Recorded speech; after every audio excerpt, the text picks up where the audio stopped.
कई ऑफिसर्स हैं जो जनरल ऑफिसर्स जिन्होंने कहा है कि जैसे कई ये सवाल किया गया कि भाई आपका मैसेज क्या है आज के यूथ के लिए, तो उनका यही कहना होता है। कई पॉडकास्ट में मैंने सुना, कई वीडियोस में मैंने सुने, उनका यही होता है कि be worth citizen who is worth fighting for and dying for. कि इतने अपने आप को आप अच्छा बना लीजिए कि आप डिसिप्लिन में रहें, करप्शन से दूर रहें, अच्छे काम करें, ताकि हम यदि आपके लिए जान दे रहे हैं, अपने देशवासियों के लिए जान दे रहे हैं, तो वी डोंट फील बैड कि ये हम किसके लिए जान दे करके चले आए। और रही बात कि जब वो बाहर आते हैं और ये सब चीज़ें देखते हैं, तो यस, कई बार सरप्राइज तो होते ही हैं, बिकॉज यूजुअली वो एनडीए स्कूल के बाद से चले जाते हैं।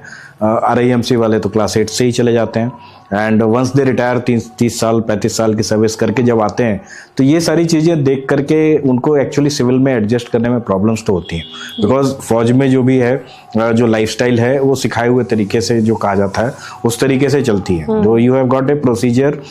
फॉर एवरीथिंग, ठीक है, कैसे बैठना है, क्या कपड़े पहनने हैं, कैसे खाना है, ठीक है, everything is being told and taught to during the training. और बाहर में आकर के जब ये कैओस देखते हैं तो थोड़ा कंफ्यूजन तो होता ही है। तो यस, डेफिनेटली तो डिफरेंस तो रहता है। लेकिन एक और चीज मैं कहना चाहूंगा कि देश की सेवा ऐसा नहीं सोचना चाहिए कि सिर्फ वर्दी पहनने से